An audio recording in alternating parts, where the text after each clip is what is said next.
lo mejor. We must not allow our creative protest to degenerate into physical violence. De lo que estoy más orgulloso de esos 6 años es del año de 1968. La historia es nuestra y la hace el pueblo. There's many ways of promoting peace. Do everything for peace. Kiss for peace or smile for peace. So geht's zu brauchen und nichts anderes. Unir nuestras luchas no para cambiar un gobierno, sino para derrocarlo. La policía está utilizando gases lacrimógenos contra el grupo de manifestantes. Today, our fellow citizens, our way of life, our very freedom came under attack in a series of deliberate and deadly terrorist acts. La policía ha vuelto a mostrar su peor cara. ¡Tenemos memoria! Nosotros actuamos por indicación siempre política.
Bienvenidas, bienvenidos a un programa más de la serie Diálogos con la Realidad.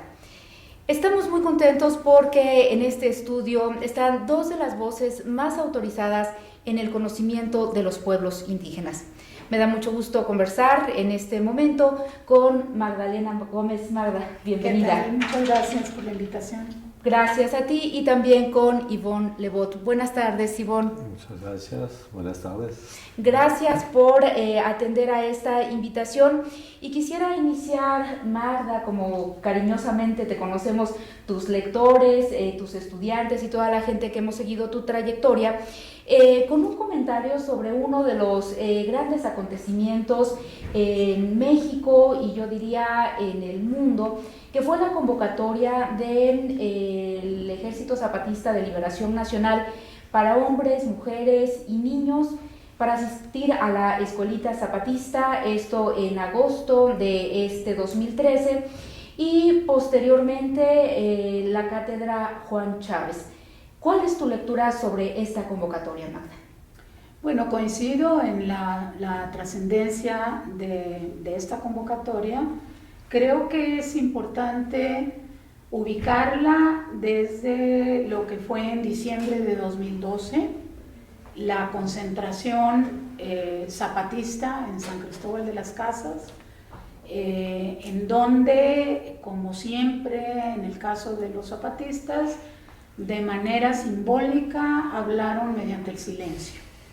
Esta primera lectura de esta presentación masiva en diciembre de 2012 fue una suerte de aquí estamos, y como bien ellos dijeron, no es que nos hubiésemos ido, no es que hubiésemos desaparecido, existíamos, estábamos, y de alguna manera se abre un proceso donde están dando cuenta de el tipo de problemática que han vivido estos años cuando aparentemente no estaban en la primera fila, sobre todo de los medios.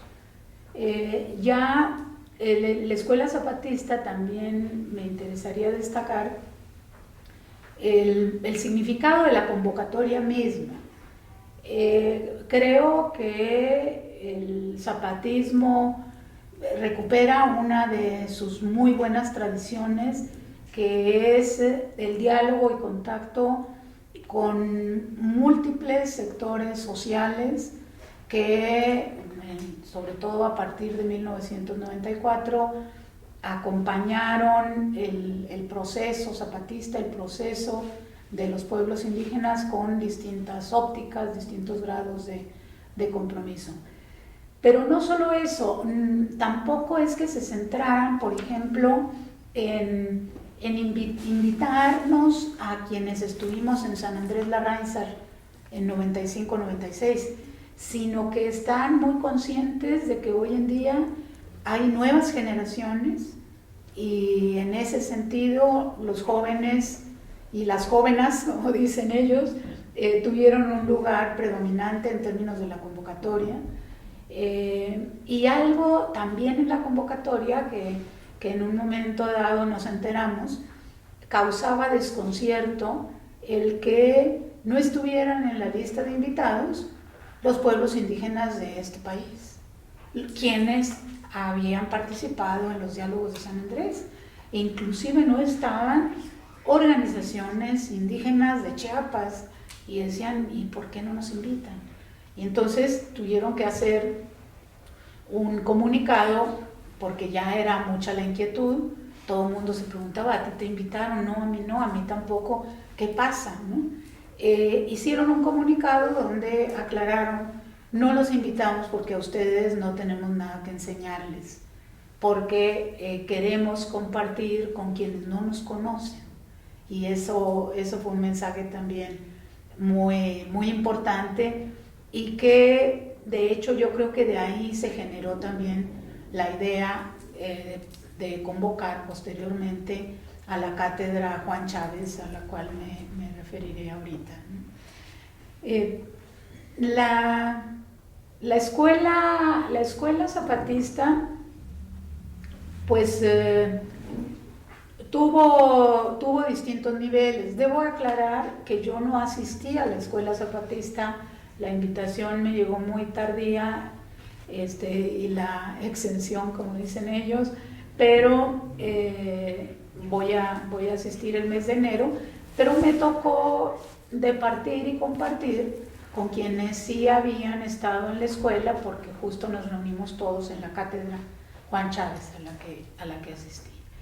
Entonces, lo que se observa y con los materiales de la escuela zapatista es la reiteración de esto que señalaba de la reconvocatoria a múltiples sectores, pero también un intento de sistematizar su experiencia interna de organización, su experiencia de construcción de autonomía en los hechos.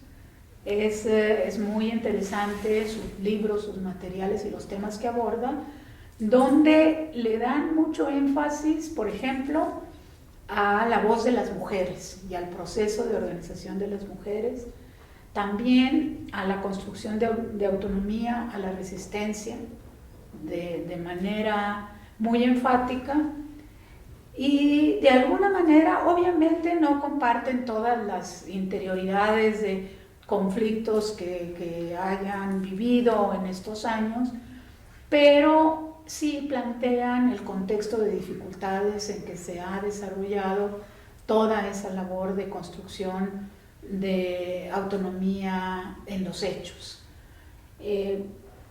Sin embargo, no obstante la riqueza de los materiales que ya los he visto, a mí me llama mucho la atención que justamente por la convocatoria a tantos jóvenes de tan distintos países, experiencias, lo que más enfatizan quienes asistieron a la escuela zapatista en sus testimonios es el diálogo y contacto con los zapatistas en las comunidades, la manera en que fueron recibidos, la manera en que dialogaron, que interactuaron con ellos, como que esto es lo que más destaca.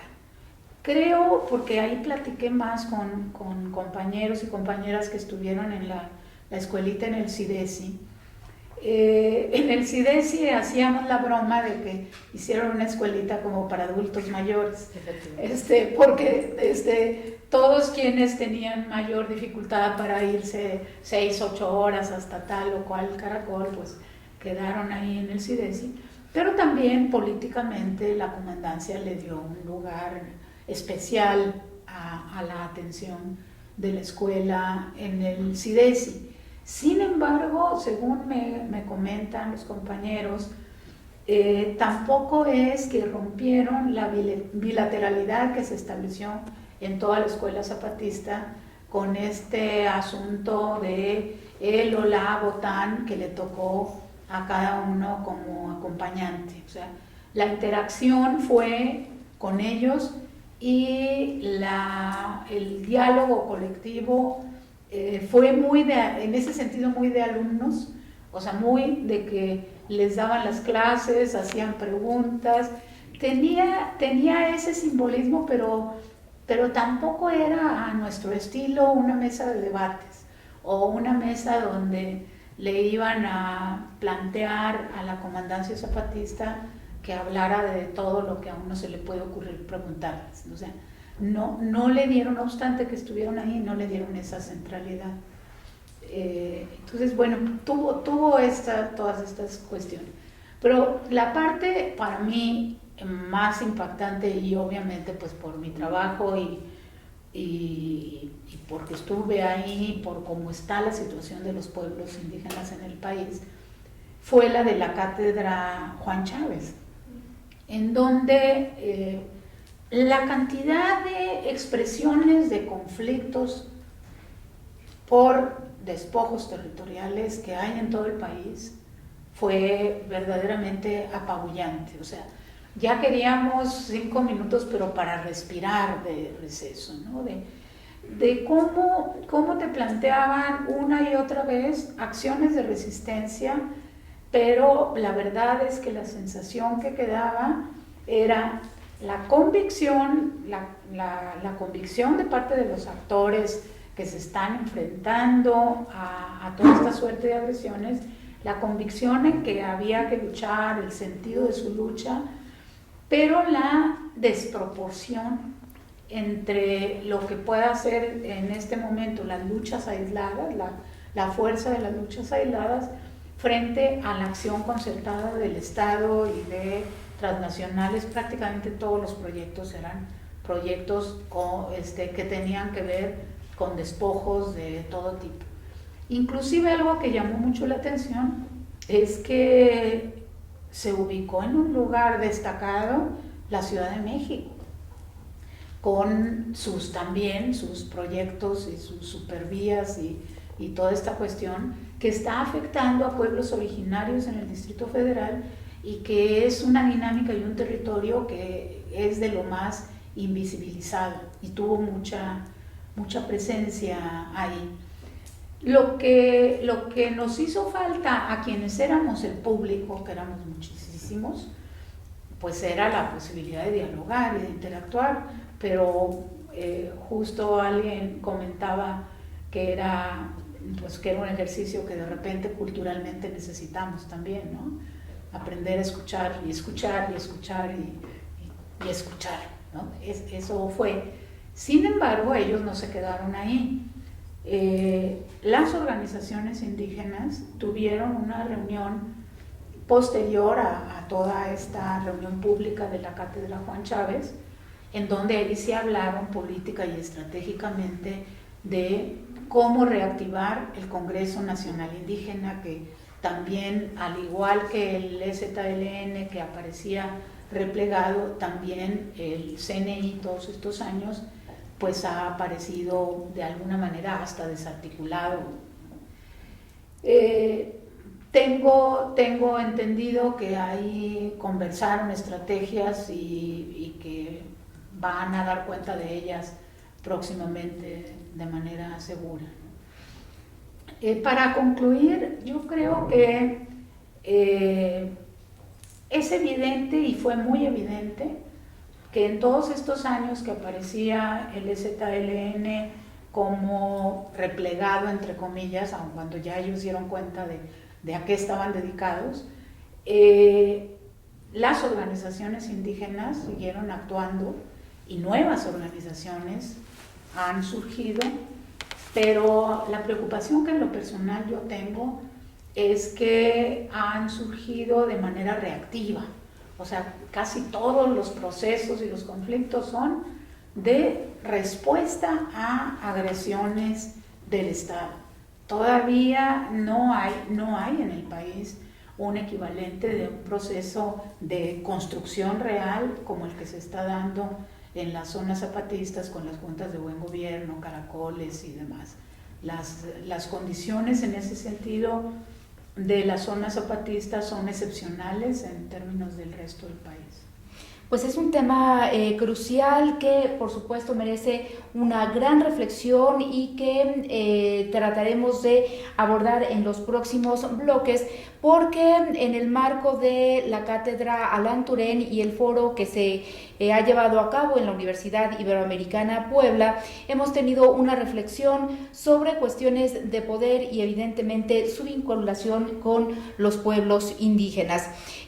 Uno de los invitados especiales en este contexto es Yvonne Lebot, que además de su participación en uno de los paneles, viene a presentar un libro con una mirada que le vamos a pedir que después del corte nos comparta para poner en perspectiva esa lectura de esto que nos ha comentado Magda Gómez, esa fecha emblemática que mediáticamente se había construido para algo y que los zapatistas le dieron una vuelta, un giro muy interesante, y esta mirada desde lejos, desde Francia, pero también con la cercanía del corazón y un gran conocimiento sobre los pueblos indígenas y el pueblo zapatista. Después de este corte, regresamos con nuestros invitados. Estamos conversando con Magda Gómez y con Yvonne Lebot sobre los pueblos indígenas y muy en especial sobre los grandes acontecimientos aquí en México vinculados con los pueblos indígenas. Y hablábamos sobre la escuelita zapatista. Esto da para muchas preguntas e Yvonne Lebot quiere preguntarle específicamente algo a Magda. Sí, porque estuve escuchando a Magda que nos detalló con mucho conocimiento de la cosa. Yo no conocí este proceso, lo de la marcha silenciosa de diciembre del año pasado, sí, pero como no estoy en México, no tuve mucha información en relación con la escuelita y la cátedra. Entonces me interesó mucho oírte al respecto. Y yo tenía, escuchándote, una pregunta así. Tú has acompañado, observado el proceso zapatista desde el principio, desde el 94. Yo en esa época también estuve en Chiapas hace ya unos 20 años. Y así que la pregunta es muy sencilla. ¿Qué cambios se han dado o qué continuidad se da? Imagino que han cambiado muchas cosas, porque han pasado muchas cosas. Inclusive no es la misma gente, no es la misma generación.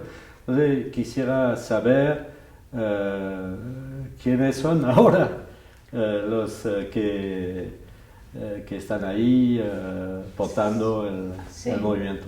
Sí.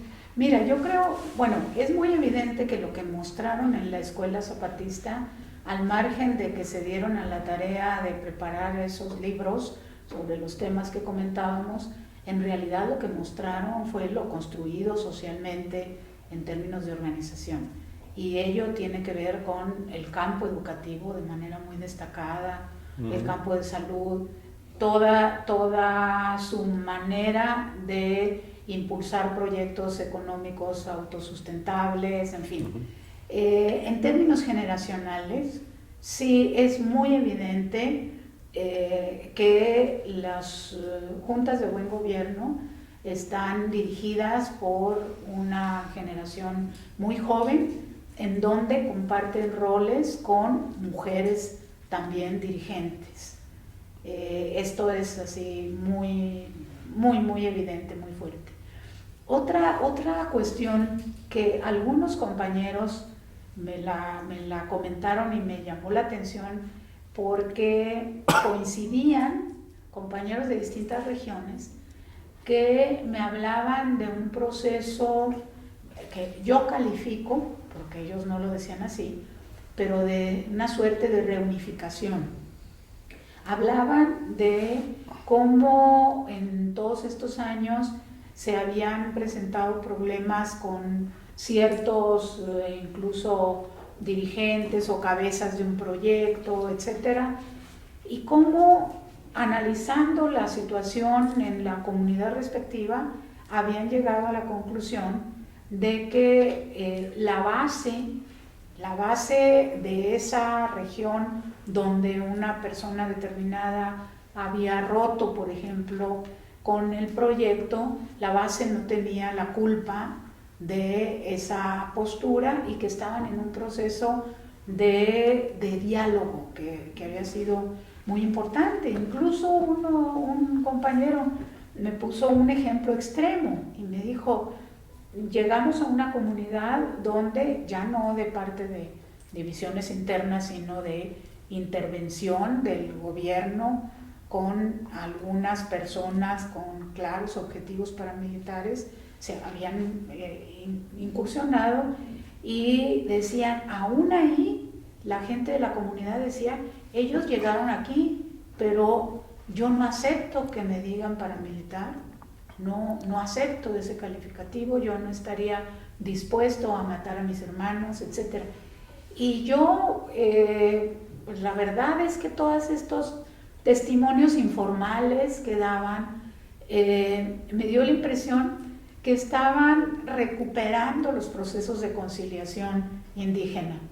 La verdad que esa fue la sensación que me quedó, de que estaban haciendo uso de este tipo de estrategias para buscar una nueva cohesión. Y yo creo que el proyecto de la Escuela Zapatista contribuyó a esa cohesión, a ese sentido de pertenencia a las juntas de buen gobierno, y sobre todo también contrastando con la situación que están viviendo fuera de las juntas de buen gobierno los pueblos indígenas en Chiapas.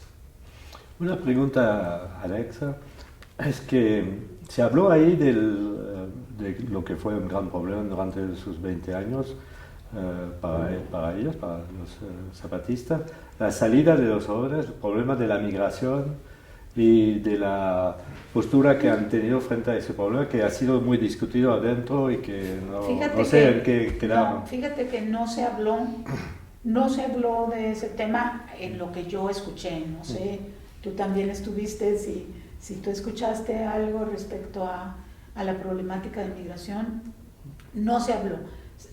Los comentarios que a mí me hicieron tenían que ver con diferencias políticas y cuestiones, pero no se enfatizó.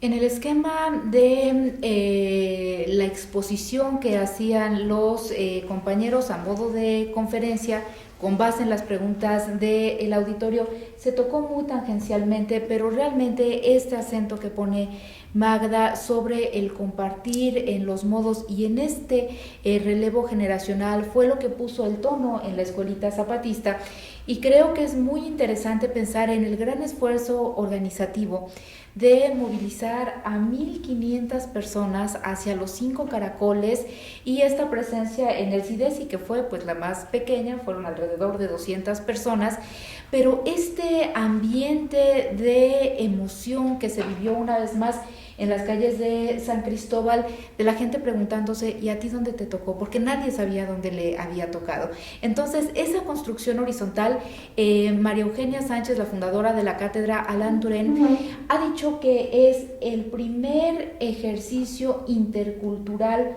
horizontal del que por lo menos ella tenga memoria en México, porque esta idea de un botán, un acompañante, un guardián para cada uno de los asistentes, fue sumamente amoroso y creo que todos los asistentes quedaron muy conmovidos, muy agradecidos por esta presencia de los zapatistas.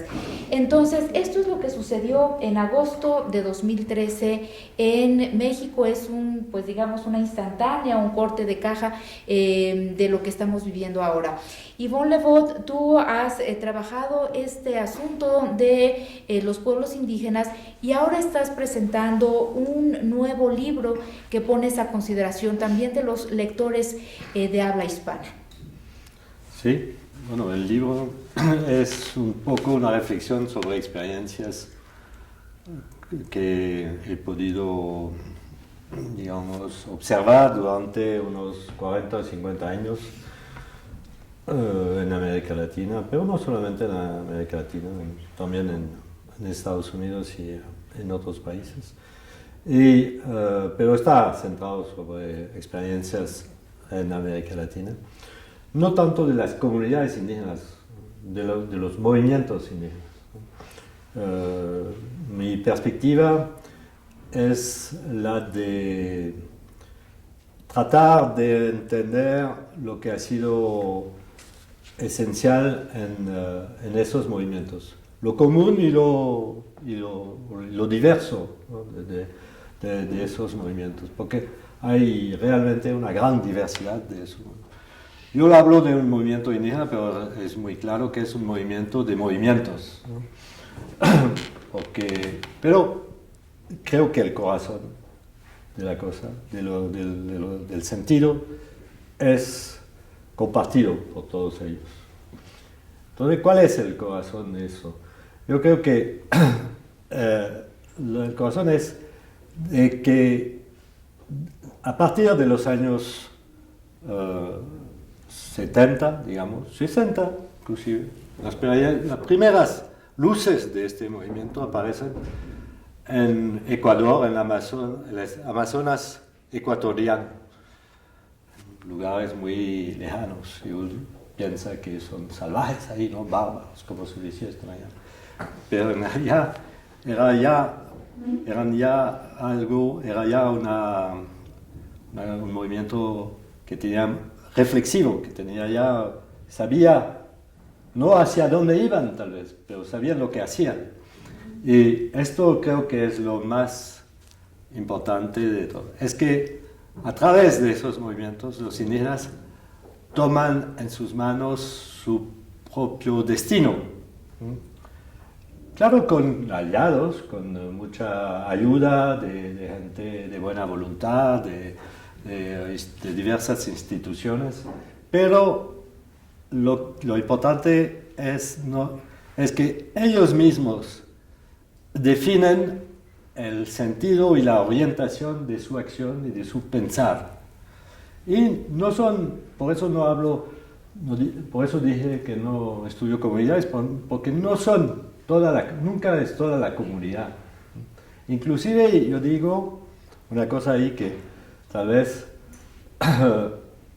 no todos estarían de acuerdo, pero esos movimientos nacen de desgarramientos adentro de las comunidades, de conflictos muy fuertes dentro de las comunidades.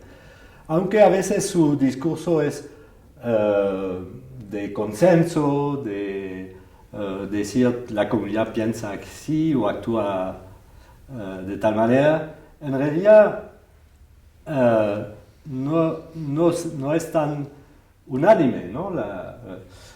Hay muchos conflictos, el mayor tal vez es el conflicto entre una nueva generación en esa época, es decir, bueno, los que tenían en esa época entre 15 y 30 años, y los ancianos.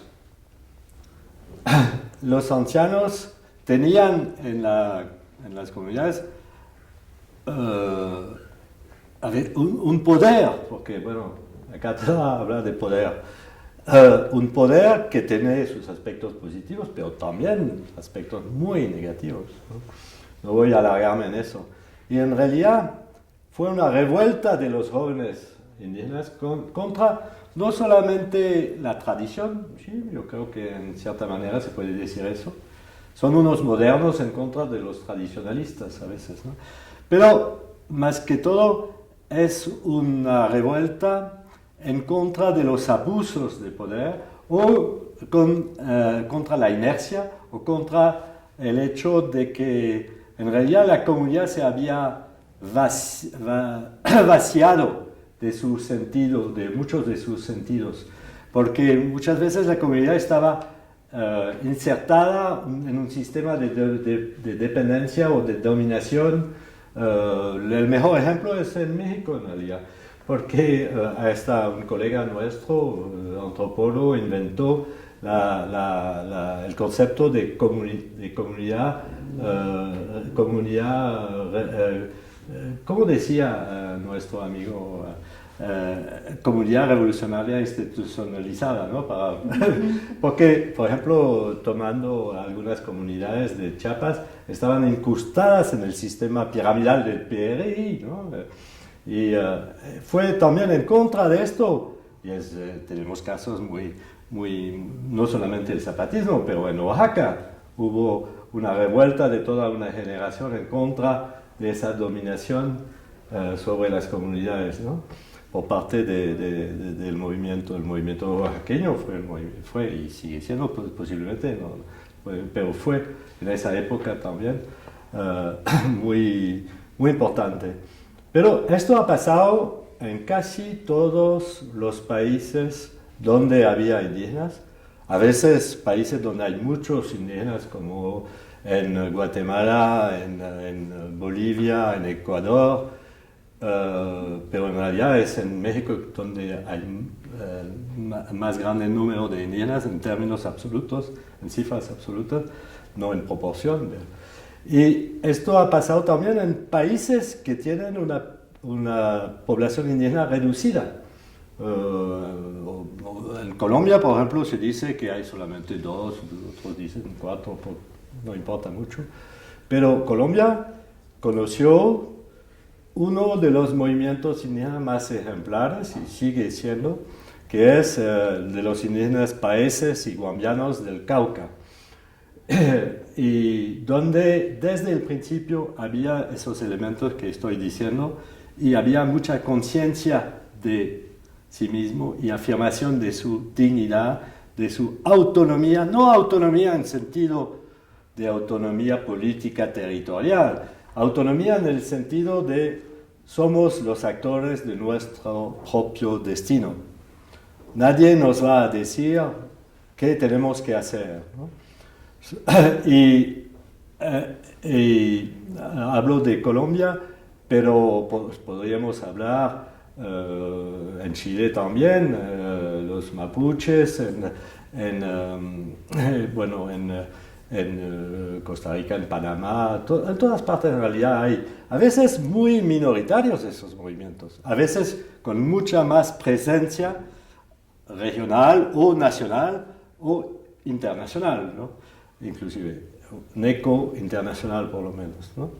Bueno, los movimientos que, digamos, los fenómenos o los eventos que tuvieron más eco internacional, entre ellos está el zapatismo, claro está, pero también el movimiento que llevó Evo Morales a la presidencia en Bolivia, o antes las movilizaciones en contra de la celebración del 5º centenario, que fue un momento muy importante para todos estos movimientos de los cuales estamos hablando.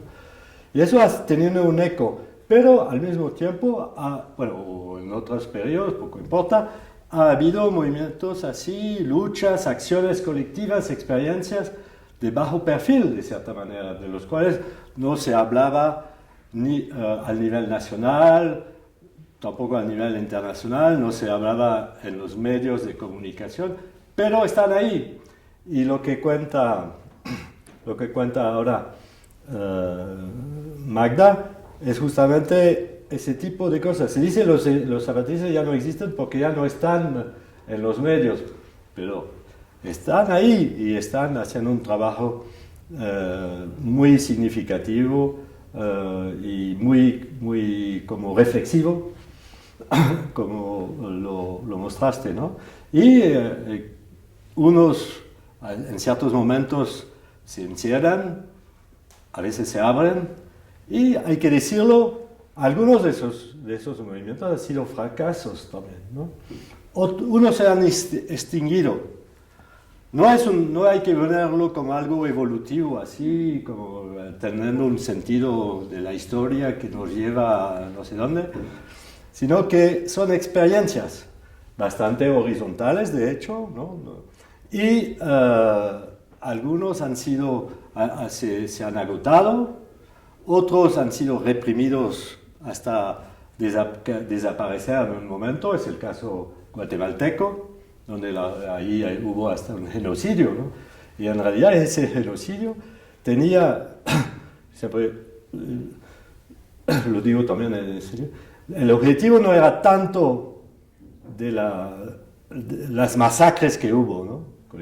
El objetivo no era tanto destruir a la guerrilla o vencer a la guerrilla, era más bien destruir a ese despertar indígena.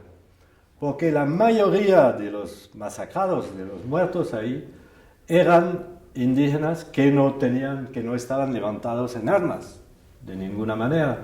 Estaban en ese proceso de concientización, como decían ellos, que es una palabra muy fuerte, muy importante, que hemos un poco olvidado, pero que en esa época se utilizaba mucho, de tomar conciencia, de reflexionar y de actuar en relación con esa reflexión. Y la mayoría, digo, de los masacrados ahí eran actores de ese despertar indígena y fueron diezmados, ¿no? Y de hecho el movimiento tiene hasta hoy en día mucha dificultad en rehacerse, en reconstruirse. En otros países ha habido otras formas de represión. Y otra cosa que quiero subrayar. Iván, ¿te parece? Sí, vamos al corte y después lo concluimos. Concluyo con una frase. A ver. Es que esos movimientos a veces han desembocado en intentos de transformarse en movimientos políticos o de entrar en la política. Y ahí ha sido a veces un límite.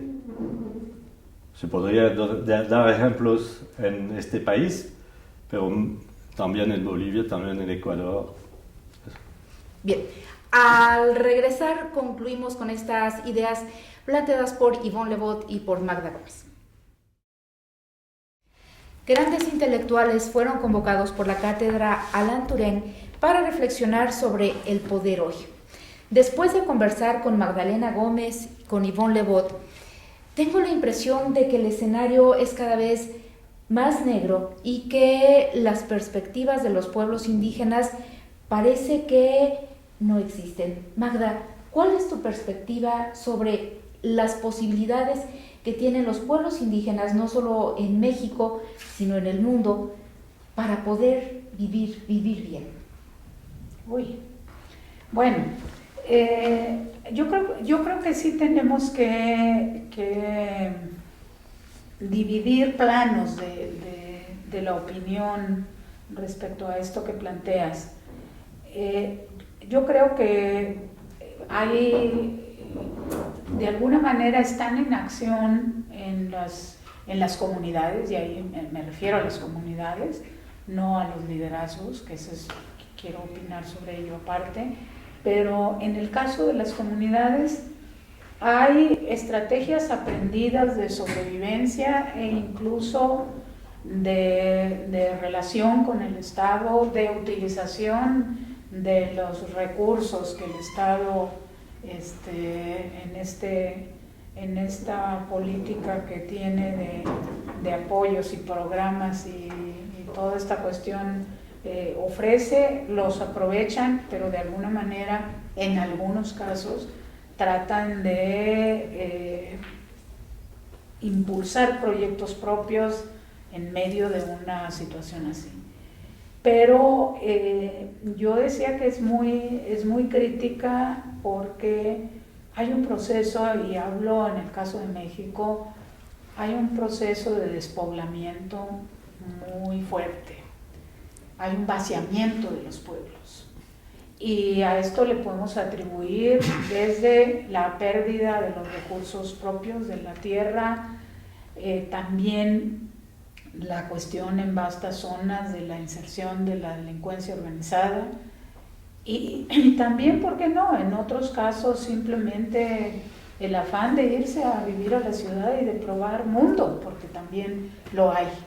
Pero el hecho es que sí están situaciones de despoblamiento que se agudizan con la inserción de proyectos, megaproyectos, pago de servicios ambientales por el uso de la tierra, donde los que están afuera autorizan que se rentan, etc. O sea, hay una situación crítica, pero vamos a decir, utilizando el título de la película de Rulfo Hijo, los que se quedan están actuando y están tratando de salir adelante y manejar esta serie de situaciones.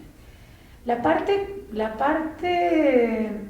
vamos a decir, estructuralmente más crítica que tengo yo respecto a esta situación es la que tiene que ver con la imposibilidad de que los pueblos indígenas superen las agresiones del Estado respecto a sus territorios de manera aislada respecto al conjunto de otros movimientos y otros sectores.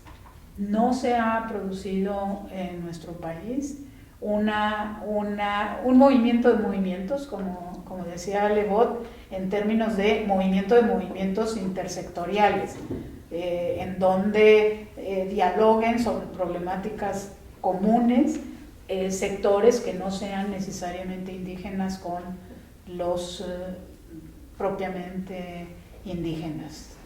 Entonces, en fin. Esa es tu mirada. Sí. Yvonne Le Bot, ¿tú qué piensas sobre las posibilidades de los pueblos indígenas en este marco?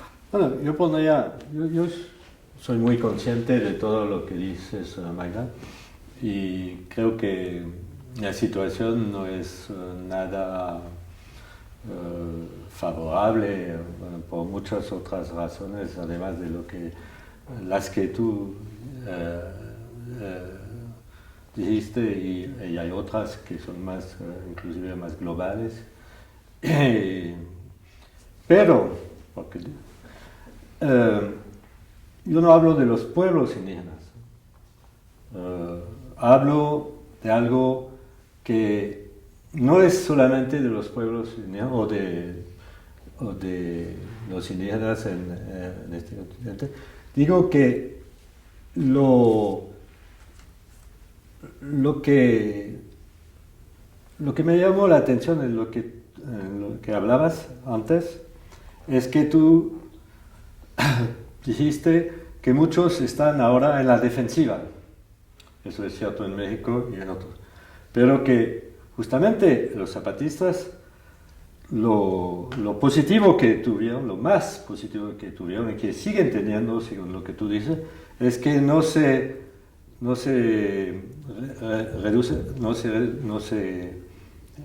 encierran en posiciones puramente defensivas, que han tratado y que han logrado en ciertos momentos proponer algo, ¿no? Inclusive crear algo, ¿no?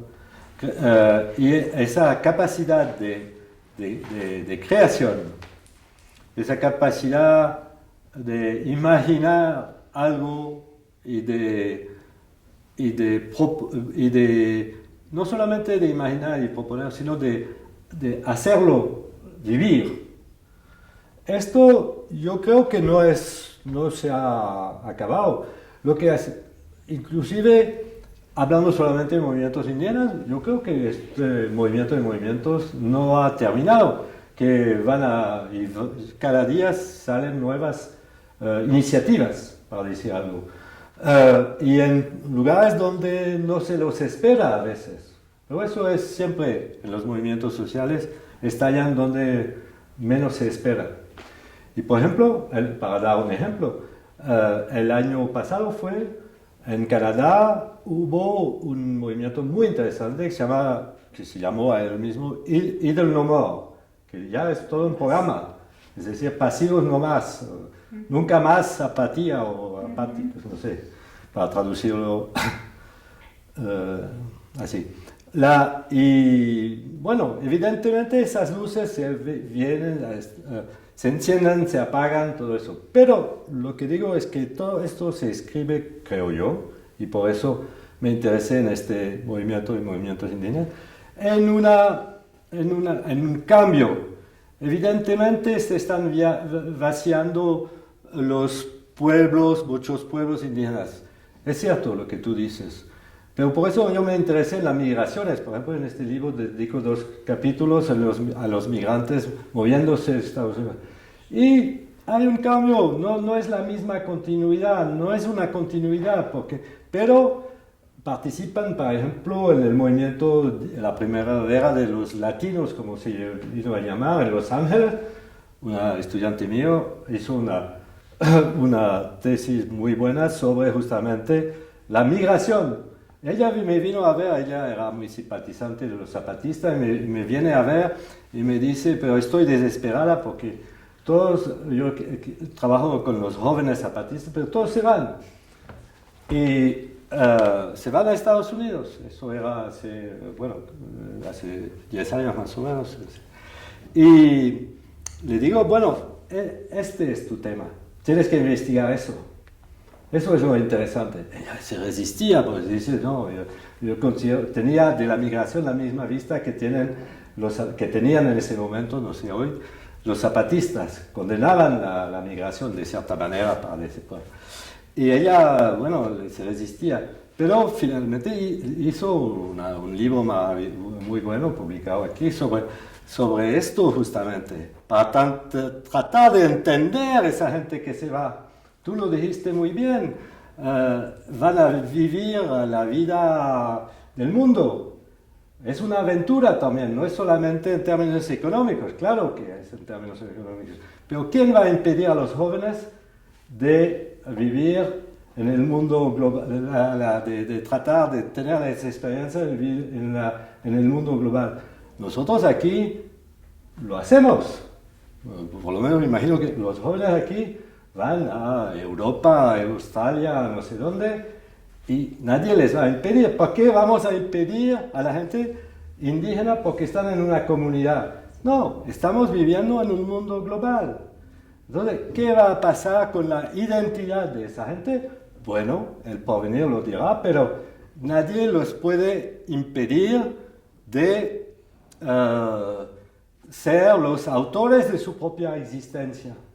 Los actores de su propia existencia. Y haciendo eso es que van a construir tal vez algo, tal vez no van a ser los movimientos que nosotros añoramos, de los cuales nosotros tenemos la nostalgia, mi generación, la de Magda. Pero justamente, hoy en día no es un mundo sin movimiento social. Los indignados, las revoluciones árabes, los Occupy y todo eso, y son los jóvenes que son la punta de lanza de esto. Y a veces, como se dijo esta mañana, no son jóvenes politizados, no dependen de partidos, ni de sindicatos, ni de iglesias, ni de nada de eso. Se construyen esos movimientos fuera de las instituciones y fuera inclusive de las comunidades, no son comunitaristas, más bien recurren a los medios de comunicación, las tecnologías de la comunicación, de la comunicación y la información, ¿no? Y se construyen en redes, ¿no? Yo digo siempre, son movimientos en redes, ¿no? Movimientos en redes de la era de la globalización. Y entonces no funcionan verticalmente, no funcionan con una teoría política construida, más bien funcionan en eco, en correspondencia, en experiencias creativas, cosas así, ¿no? Pero esto es el mundo en el cual estamos entrando, y también los indígenas viven en este mundo. Y estos movimientos no vivían en el pasado. Yo digo que al contrario eran precursores, pioneros de lo que estamos viviendo hoy. Yo quería muy rápido nada más ubicar una opinión en relación a todo lo que están construyendo los zapatistas y que es un escenario de optimismo en efecto. Pero yo tengo la impresión, y voy a usar un lenguaje de los tiempos centroamericanos, de las guerras centroamericanas, pero yo creo que los zapatistas se dice, bueno, fue un golpe el no cumplimiento de los acuerdos de San Andrés, de acuerdo. Sin embargo, los zapatistas lograron una especie de zona liberada en el territorio zapatista. Y tener el territorio les ha permitido tener todo este tipo de proyectos. Esa es la situación que no está en el resto de los pueblos actualmente. O sea, ganaron un poder, lo consolidaron y es un poder civil y ahí está, pero no está en el resto. Sí, pero hay otras experiencias, tal vez inclusive más positivas que la zapatista en ese aspecto, los indígenas del Cauca. En términos de educación, de salud, de autogestión, de producción, solamente para decir que existen experiencias positivas. Claro que existen y que también que los movimientos son en sí una experiencia positiva. En sí mismo. Y es lo que yo siempre llamo que vivimos en la esquizofrenia, en términos de que tenemos que ver esas experiencias positivas, pero también tenemos que darnos cuenta de que la globalización no es solo la globalización en términos de apertura, sino también hay un proyecto neoliberal en curso muy fuerte, muy agresivo en contra de los pueblos. Un poco los escenarios de despojo también ahí están. Pues Magda. Pero la pregunta, Magda, es cómo no solamente resistir, sino ser creativo frente a esas dominaciones de la globalización financiera y económica. Magda, Ivonne, pues con este sabor agridulce de boca nos vamos. Muchas gracias por su presencia en este espacio. Diálogos con la Realidad. Muchas gracias. Gracias.